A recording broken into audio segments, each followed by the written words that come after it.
예루살렘 교회에 큰 핍박이 시작이 됐습니다. 스데반 집사님이 유대인들에 의해서 돌에 맞아 죽던 그날 본격적으로 큰 핍박이 시작이 됩니다. 예루살렘에 있는 성도들이 뿔뿔이 흩어졌다라는 표현이 오늘 5구절밖에 되지 않는데 거기 2번이나 반복해서 표현이 되고 있습니다. 뿔뿔이 흩어졌다라는 의미는 그동안 모아두고 쌓아두었던 것들이 다 물거품이 됐다라는 의미를 가지고 있기도 합니다. 남긴 거 없이 다 버리고 떠나야 되는 그런 상황이기도 하다라는 의미이기도 합니다. 그리고 뿔뿔이 흩어졌다라는 것은 어떤 목적을 가지고 출발했다라는 것이 아니라 그냥 목적도 없이 쫓겨가기 시작했다라는 의미입니다. 8장 1절 말씀 함께 읽겠습니다. 1절 시작. 사울은 스데반이 죽게 된 것을 당연하게 여겼습니다. 그날에 예루살렘 교회에 큰 핍박이 일어나 사도들을 제외한 모든 사람들이 유대와 사마리아로 뿔뿔이 흩어졌습니다. 위기는 우리의 신앙을 뛰어넘게 하는 힘이 있습니다. 위기는 우리의 믿음의 한계를 뛰어넘게 하는 능력이 있습니다. 위기는 우리의 감정을 넘어서게 하는 힘을 갖게 만듭니다. 예루살렘에 있는 성도들이 쫓겨나서 어디로 가는지 보니까 유대와 사마리아로 흩어집니다. 평소 같았으면 이 유대 사람들은 절대로 사마리아 땅으로 가지 않았을 겁니다. 서로 원수같이 양수같이 지내는 게 벌써 몇백 년이 지났기 때문에 골이 깊을 대로 깊어지고 또 서로의 반감이 깊어질 대로 깊어진 그런 상황입니다. 그래서 이스라엘 사람들은 유대 땅 예루살렘에서 갈릴리 북쪽으로 가기 위해서는 반드시 중간에 있는 사마리아 땅을 지나가야 되는데 사마리아 땅을 밟기도 싫어서 일부러 시간이 많이 걸리지만 돌아갈 정도로 사마리아 사람들을 싫어했습니다. 요한복음 4장에 보면 예수님께서 사마리아 여인을 만나시는 장면이 나옵니다. 물론 그 내용도 의미가 있고 깊은 뜻을 가지고 있지만 그 사건이 크게 임팩트가 있을 수 있었던 이유는 예수님께서 사마리아에 계셨기 때문입니다. 사마리아에 계셨기 때문에 이 사건이 더 임팩트 있게 유대인들에게 다가왔던 겁니다. 예수님 때뿐만 아니라 몇백 년 전으로 돌아가도 마찬가지입니다. 이스라엘 유다 사람들이 바벨론으로 포로로 끌려갔다가 70년 만에 해방이 돼서 예루살렘으로 돌아와서 첫 번째 한 일이 무엇인가 하면 성전을 건축하기 시작하는 것이었습니다. 성전을 건축하기 시작하니까 사마리아에 남아있던 사람들이 와서 우리도 성전을 같이 짓겠다라고 함께 하겠다라고 얘기합니다. 그때 유대인들은 너희는 유대인도 아니다. 너희들과 상종하지도 않겠다. 감히 너희가 어떻게 하나님의 성전을 짓는 일에 함께 하겠다라고 얘기하느냐라고 얘기하고 단칼에 사마리아인들의 제안을 거절합니다. 이 두 땅의 이 반감은 몇백 년 이상 지속이 됐기 때문에 평소 같았으면 예루살렘에 있던 사람들이 크리스찬들이 사마리아 땅으로 가지 않았을 거예요. 그런데 왜 사마리아 땅으로 가게 됐는가? 위기가 닥쳤기 때문이에요. 여러분, 위기 때는 우리가 그동안 하지 않았던 일들을 하게 돼요. 할 수 없었던 일들을 하게 돼요. 지금 코로나 바이러스 때문에 미국이 난립니다. 전부 집에서 나오지 말아야 돼요. 장사도 마음대로 할 수 없어요. 평소 같았으면 이런 일이 말이 안 되는 거죠. 어떻게 나라에서 국민들의 집에 나오지 못하도록 막을 수 있어요? 장사도 하지 마라, 해라 어떻게 막을 수 있어요? 이유는 한 가지입니다. 위기 때이기 때문이에요. 제가 어떤 연예인이 운동했던 그 이야기를 들었어요. 지금 몸짱이 됐는데 처음에 운동하게 됐던 계기가 이거라고 얘기하더라고요. 더 나이가 젊었을 때 허리에 디스크가 생겨가지고 제대로 걸을 수도 없었고 제대로 앉을 수도 없었대요. 허리의 근육을 강화하지 않으면 살아갈 수 없는 그런 상황이었기에 할 수 없이 운동을 시작했다라는 거예요. 할 수 없이 운동을 시작했는데 그 운동이 평생의 습관이 돼서 이제는 몸짱도 되고 몸이 훨씬 더 건강해진 거예요. 왜 운동을 시작할 수 있었을까? 평소 같았으면 운동을 시작하지 않았을 거예요. 그런데 위기 상황이었기 때문에 운동을 시작한 거예요. 이스라엘 사람, 예루살렘 사람들이 왜 사마리아로 갈 수 있었는가? 당신이 사마리아로 가서 복음을 전하십시오라고 먼저 얘기했다면 나보고 죽으란 얘기인가? 내가 죽으면 죽었지 사마리아 사람들한테 절대로 복음을 전할 수 없습니다. 그 사람들이 얼마나 더러운 사람인지 아십니까? 이렇게 반발을 했을 거예요. 근데 그곳까지 가가지고 복음을 전하게 된 거예요. 왜냐하면 예루살렘에 위기가 찾아왔기 때문이에요. 그래서 위기는 우리의 인간적인 한계를 뛰어넘게 만들어요. 내가 평소에 넘을 수 없었던 사마리아라는 감정의 한계, 평소 넘을 수 없었던 미움의 한계를 뛰어넘게 만드는 거예요. 위기이기 때문에 사마리아로 가지 않으면 안 됐던 상황이에요. 사마리아로 가서 복음을 전하기 시작하는 거예요. 여러분, 코로나 바이러스가 아직도 한창입니다. 아직도 위기입니다. 그래서 우리는 평소에 할 수 없었던 일을 이 위기 때 시작해야만 하고 시작하고 있는 거예요. 평소에 우리는 기도 잘 안 하잖아요. 근데 위기 때니까 기도하는 거예요. 사람들이 많이 죽고 경제적으로 어려워지고 우리 가정에도 여러 가지 문제가 생기니까 평소라면 내가 기도하지 않았을 텐데 위기 때니까 21일 다니엘 기도를 시작하고 그것도 모자라서 이어가지고 21일 에스크 기도 운동을 시작하는 거예요. 여러분, 평소라면 우리가 기도했겠어요? 많은 분들이 저에게 피드백을 주세요. 목사님, 기도하니까 너무 좋아요.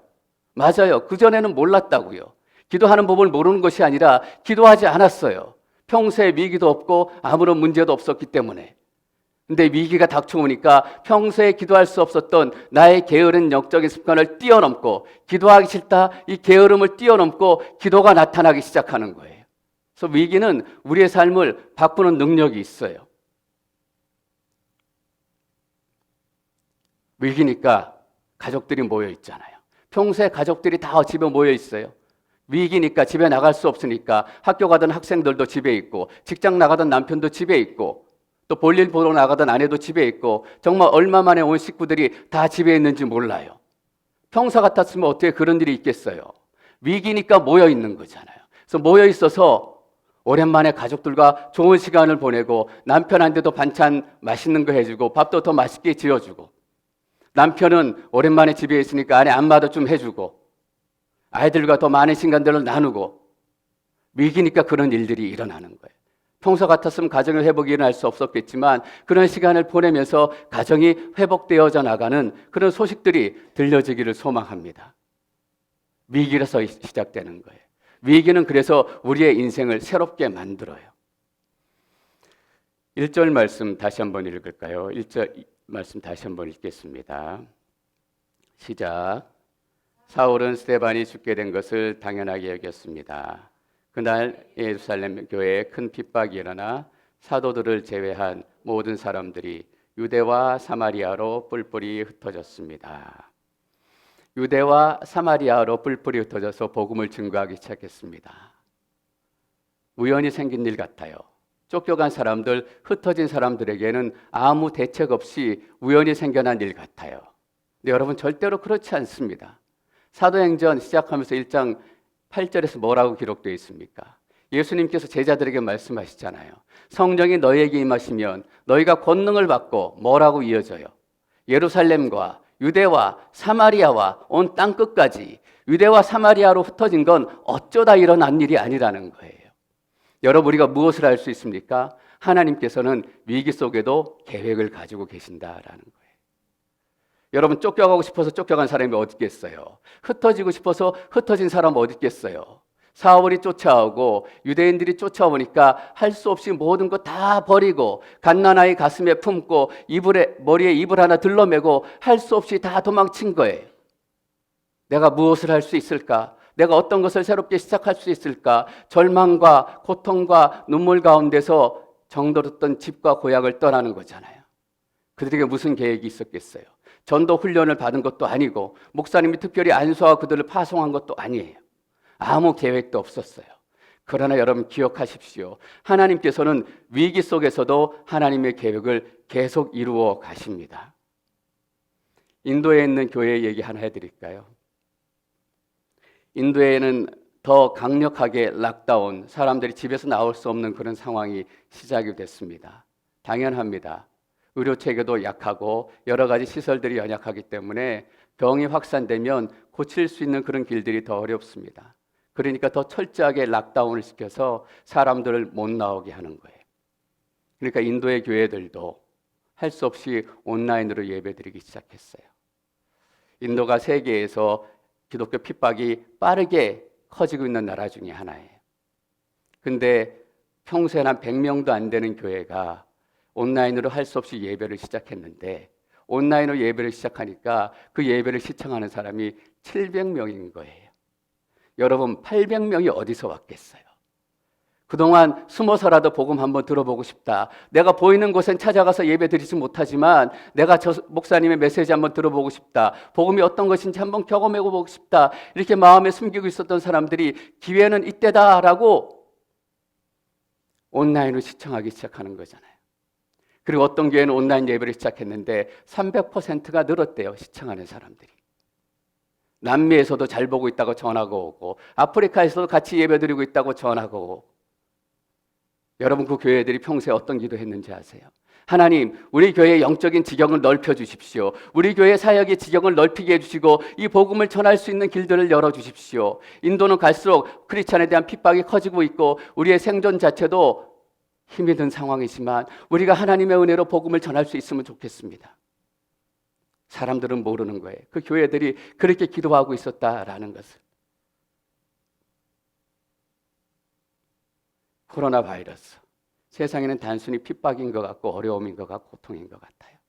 그러나 이 고통 속에서도 절대 하나님의 계획은 멈추지 않아요.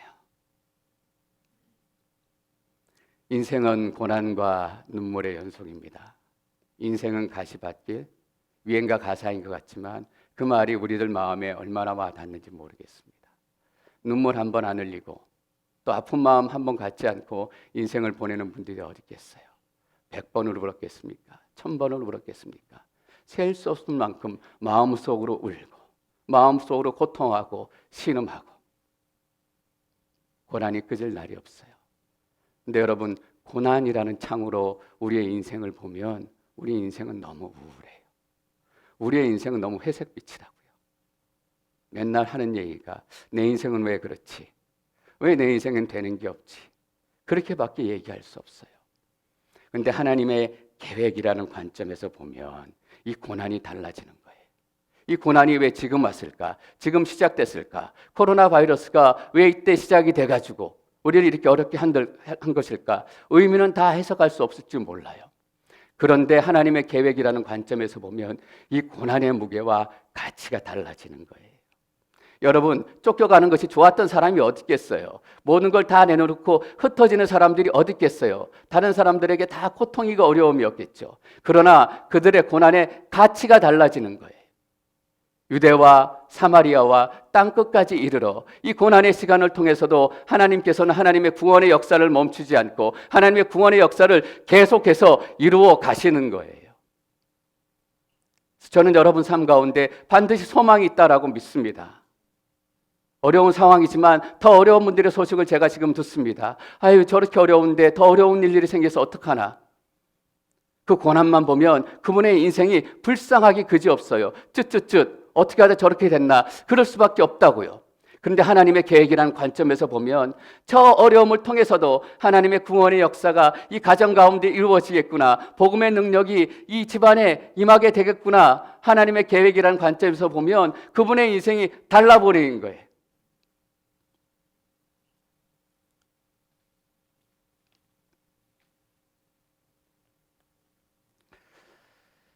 사절 말씀 계속 읽겠습니다. 4절 시작. 한편 뿔뿔이 흩어진 사람들은 가는 곳마다 복음의 말씀을 전했습니다. 복음은 위기 때 빛이 납니다. 여러분 아십니까? 진짜 보석은 위기 때 더 빛이 나는 거예요.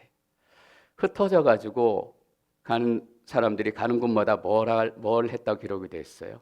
가는 곳마다 복음의 말씀을 전했습니다. 그 복음의 말씀 때문에 죽을 똥 살 똥 도망가는데 가는 곳마다 복음의 말씀을 전했대요. 여러분 생각해 보세요. 그들을 지켜보고 있는 유대인에 사는 사람들, 사마리아에 사는 사람들, 이스라엘에 사는 사람들, 저 사람들이 예수 때문에 도망가고 예수 때문에 그동안 벌어놓았던 거 다 뺏겼는데 가는 곳마다 또 예수를 전해. 도대체 예수가 뭐길래, 예수가 얼마나 귀한 것이길래, 예수가 얼마나 소중한 것이길래 그것 때문에 죽음을 감수하면서도 그것을 포기하지 않는다? 여러분, 복음은 우리를 다르게 만들어요. 돈으로 우리의 인생이 다르게 되는 것이 아니라, 명예가 우리의 인생을 다르게 만드는 것이 아니라 복음이 우리의 인생을 다르게 만든다고요. 복음이 빛이 나기 때문이에요. 마스크를 만들고 있잖아요. 여러분들이 재봉틀을 하루 종일 돌려가면서 마스크를 만드세요. 하루에 몇십 개 만드는 게 보통 일이겠어요. 하루 종일 앉아가지고 어떤 분들은 허리병이 생기셨대요. 만드시는 분 중에 한 분은 평소에도 세탁소 일을 하시는 분이세요. 재봉질을 하시는 분인데 하루 종일 재봉질 하실 거 아니에요. 가게에 나오셔가지고. 근데 지나가는 사람들이 보고 뭐라고 생각하겠어요? 저 집은 이상하네. 요즘에 손님도 하나 없을 텐데 저 집사님은 하루 종일 앉아가지고 재봉질하고 있는데 일거리가 많나 이 상황에서도 뭔가 좀 다른데 뭐가 있을까? 궁금하지 않겠어요? 달라 보이지 않겠어요? 근데 그 집사님이 손님이 많이 와가지고 하루 종일 재봉질하는 거예요. 아니에요. 이 어려운 상황 속에서도 약하고 힘들고 어려운 사람들을 돕자라는 마음으로 하루 종일 마스크 만드는 거잖아요. 달라 보이게 만드는 거예요. 복음을 가진 사람들은. 내가 학교 안 가고 집에 하루 종일 있어 보니까 엄마가 하루 종일 펑펑 노는 것이 아니라 학교 보내놓고 하루 종일 자는 것이 아니라 보니까 하루 종일 재봉틀 앞에 앉아가지고 뭘 만들고 있어요. 엄마 뭐 해? 마스크 만들어. 연약한 분들 나눠드리려고. 엄마가 달라 보이죠. 엄마가 하루 종일 자는 줄 알았는데 시간만 나면 성경책을 읽고 말씀을 보는 거예요. 복음을 얘기하는 거예요. 엄마가 달라 보이죠. 복음은 위기 때 더 빛이 나는 거예요. 초대교회 때 많은 핍박을 받았습니다. 300년대 후반에 기독교가 로마 공식 종교로 인정받기 전에 계속 핍박이, 크고 작은 핍박이 계속 있었어요. 역사학자들이 궁금하게 생각해요. 어떻게 기독교가 그렇게 짧은 시간 내에 빠르게 전 유럽을 다 덮을 수 있었을까? 로마의 공식적인 국교가 될 수 있었을까? 여러분, 사실 우리 예수 믿는 사람들에게는 예루살렘, 유대 이게 중요하지만 거대한 로마 제국에서 보면 유대 땅이 뭐 중요하겠어요. 따로 유대 땅이라고 부르지도 않았어요. 그래서 수리아 지역이라고 불렀어요. 왜냐하면 시리아가 더 큰 나라였기 때문에 그냥 거기에 속해 있는 어떤 조그만 땅이라고 생각했다고요. 거기서 시작된 예수 운동, 거기서 시작된 그리스도 운동이 어떻게 전 유럽을 다 뒤집어 엎게 됐을까? 우리 예수 믿는 사람은 알아요. 그건 성령의 역사였다. 근데 역사학자들, 통계학자들은 이해가 되지 않는 거죠. 그런 역사가 없었기 때문에, 그런 일들이 없었기 때문에. 그래서 연구를 한 거예요. 로마 시대에도 많은 전염병이 있었더라고요. 260년경에 큰 전염병이 하나 왔는데 당시에 하루에 로마 시민 중에 5,000명 이상이 그 전염병으로 죽을 정도로 큰 전염병이 돌았어요. 위기가 오니까 전염병이 온 로마를 다 뒤덮으니까 달라 보이는 사람들이 있는 거예요. 누구냐 하면 크리스찬들이에요. 예수쟁이라고 불렀던, 그리스도의 사람들이라고 불렀던 그 사람들이 달라 보이기 시작하는 거예요. 다른 사람들이 전염병에 걸리면 가족이든 친구든 내가 전염병에 옮을까 봐 멀리하고 도망가는데 바빴어요. 근데 크리스찬은 그렇지 않은 거예요. 자기의 목숨을 걸고 그 사람들을 치료하고 그 사람들 옆을 떠나기를 멈추지 않았던 거예요. 달라보는 거예요.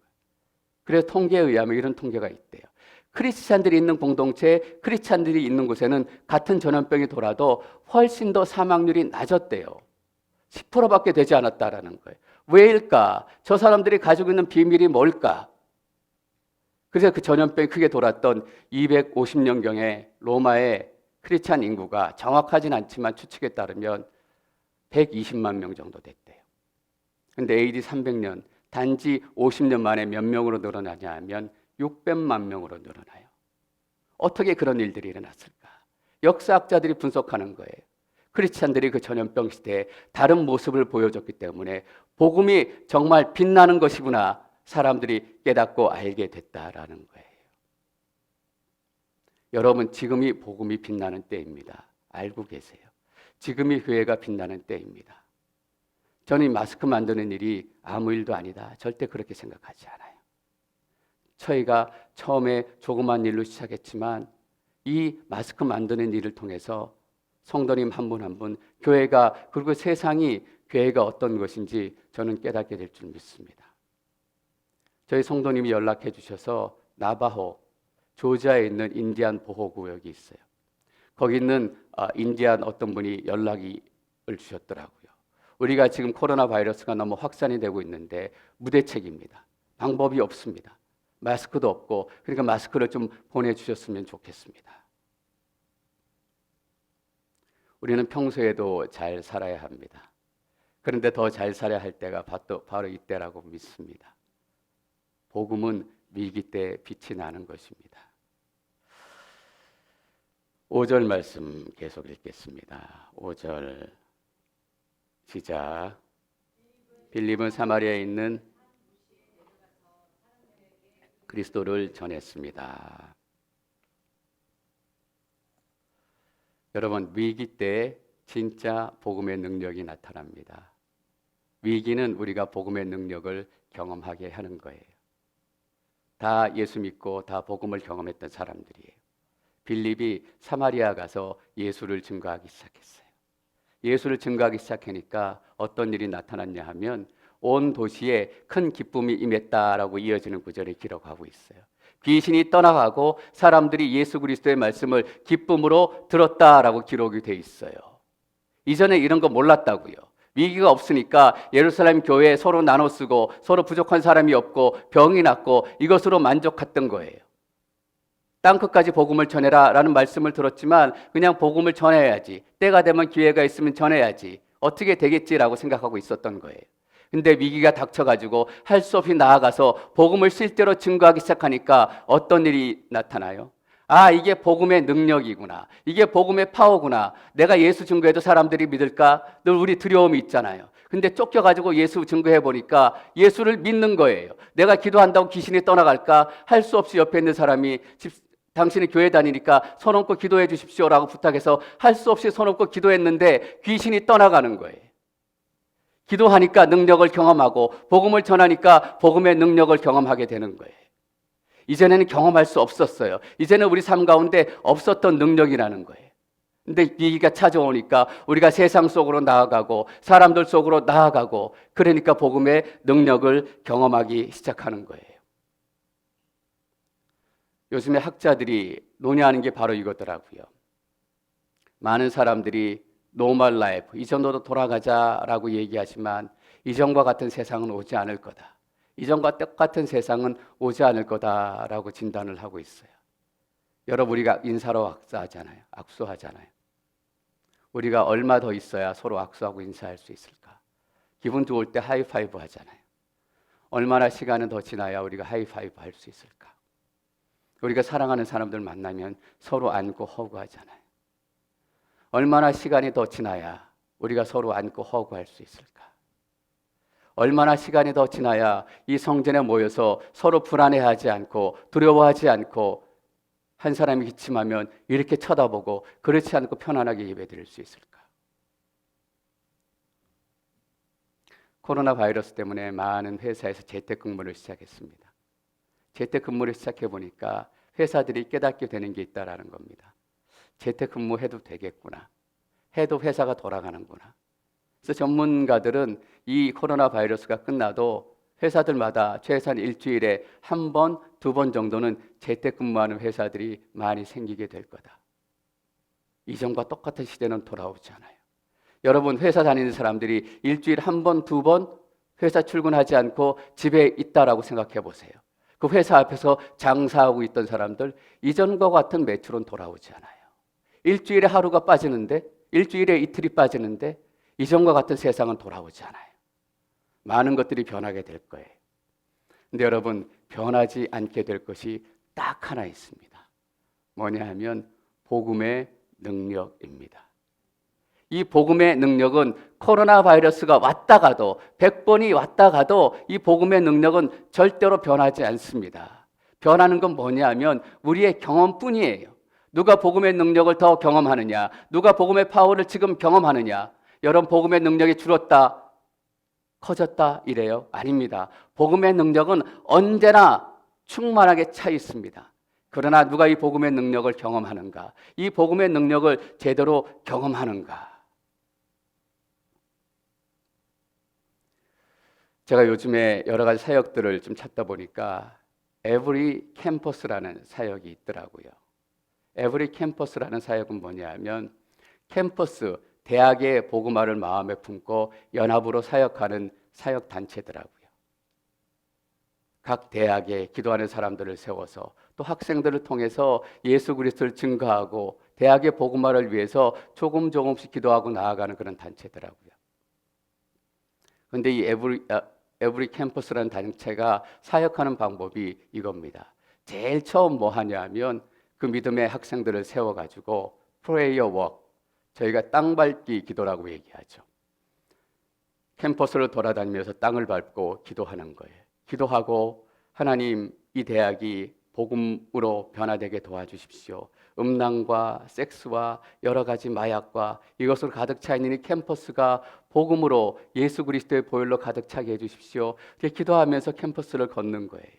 하나님, 이 캠퍼스에 지금 정말로 필요한 복음의 도구는 무엇입니까? 복음이 필요한 사람 누구입니까? 걷다가 또 친구들이 생각이 나면 친구들을 위해서 기도하고 어떤 사역의 방법이 좋을까요? 점점 구체적으로 나아가는 거예요. 근데 시작이 뭐냐면 프레이어 워크예요. 캠퍼스를 직접 땅으로 밟으면서 다니면서 기도하는 거예요. 근데 이 단체 사역에 문제가 생긴 거잖아요. 코로나 바이러스 때문에 각 캠퍼스마다 문이 다 닫혔습니다. 그러니까 사역을 시작할 수도 없고 진행할 수도 없고 땅 밟기 기도를 할 수 없는 거예요. 사역이 다 멈추게 된 거예요. 저희가 한 1분짜리 영상을 잠깐 한번 보겠습니다. 이 영상이 어떤 의미인지 여러분 보시면서 한번 상상해 보셨으면 좋겠습니다.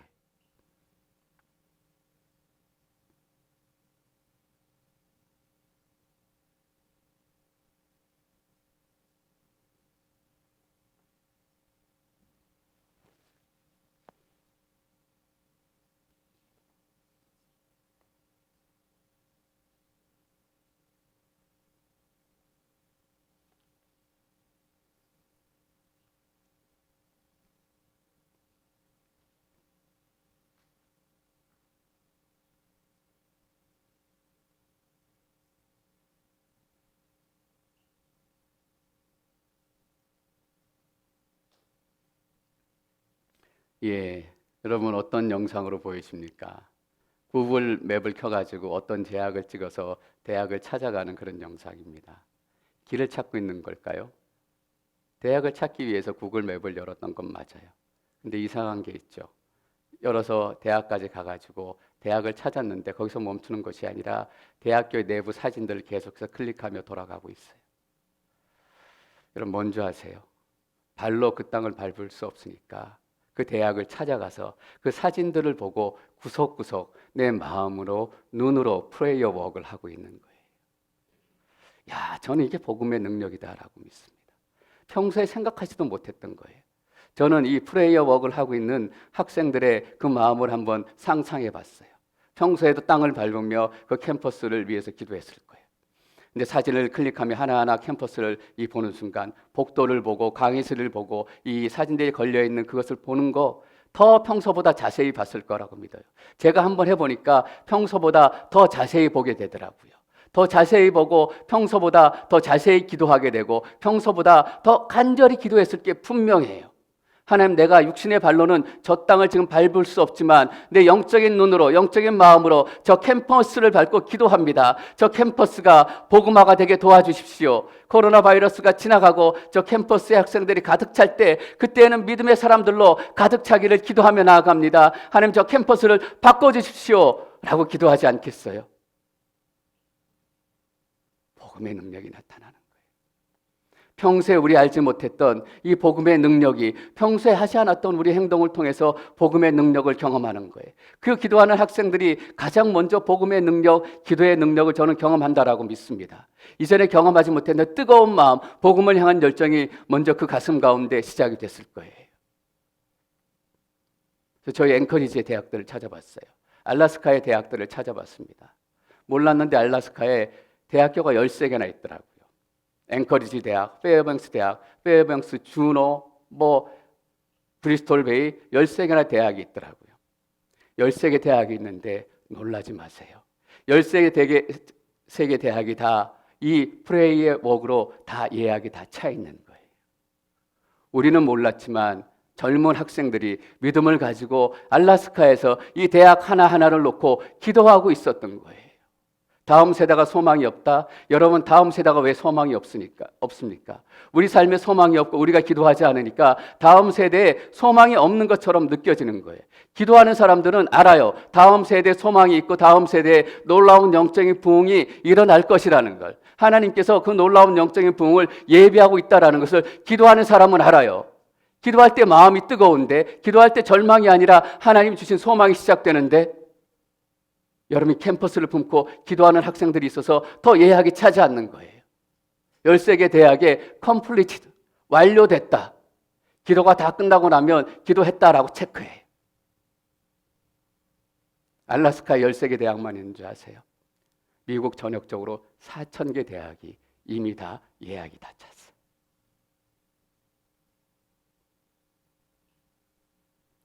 코로나 바이러스 때문에 많은 사람들이 아직도 죽고, 코로나 바이러스 때문에 직장도 잃고 경제적으로 어렵습니다. 앞으로 어떻게 살아갈까? 앞으로 먹고 사는 문제는 어떨까? 앞날 생각하면 깜깜하고 잿빛이에요. 그런데 복음을 생각하면 여러분 그렇지 않아요. 하나님께서 이때 정말 진정한 복음의 능력을 경험하게 하실 줄 믿습니다. 저는 분명히 차이가 날 거라고 믿어요. 21일 에스크 기도운동에 내 간절한 기도 제목을 가지고 하나님 앞에 기도했더니 기도 응답을 경험했던 사람들. 그러나 여전히 옛 습관을 버리지 못하고 그냥 어떻게 시간이 지나면 되겠지. 시간이 지나면 이루어질 줄 몰라요. 그냥 자연스럽게. 제가 다니엘 기도운동 할 때 어느 날 저녁에 이런 기도 제목을 가지고 한번 기도했습니다. 하나님, 많은 사람들이 죽고 어렵습니다. 그런데 코로나 바이러스 걸렸다가 하나님 주신 치유 또 의료진들의 도움으로 회복하는 사람들이 있습니다. 그 회복된 사람들을 위해서 제가 기도합니다. 그들이 혹시 믿음을 가지고 있거든, 혹시나 이전에 믿음이 있었는데 예배를 드렸는데 지금 예배를 떠난 사람이라면 하나님 회복되고 나오는 그 순간에 하나님 내게 이제 제 2의 인생을 주셨습니다. 이전 내 마음대로 살았지만 하나님을 떠난 삶을 살았지만 이제 하나님께 주신 제 2의 인생은 하나님을 위해서 살겠습니다. 그분들이 그렇게 고백하고 기도할 수 있도록 도와주십시오 라고 간절하게 제가 기도했다고요. 근데 다음 날 ABC 뉴스를 보니까 회복한 사람의 인터뷰가 나와요. 근데 인터뷰어가 뭐라고 얘기하냐면 하나님께서 나를 살려주셔서 내게 제2의 인생을 허락해 주셨습니다. 그분이 어느 정도의 믿음을 가지고 있는지 모르고 그분이 얼마나 소망을 가지고 그런 얘기를 했는지 모르겠어요. 제게는 어떤 의미로 들렸냐 하면 내 기도에 내가 응답했다. 내 기도에 응답하고 있다. 아무것도 보이지 않는 이 시대지만 믿음의 사람들을 다시 세워서 그들에게 제 인생의 인생을 허락해서 다시금 살게 할 것이다. 그 증표로 저 기도를 내가 듣게 했다.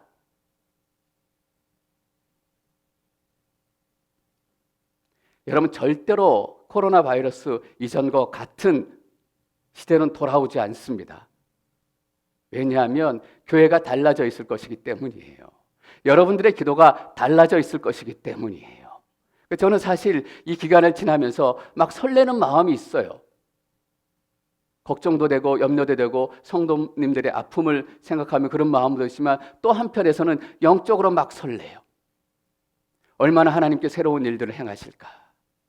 얼마나 하나님께서 성도들 새롭게 하실까? 그들의 기도를 새롭게 하실까?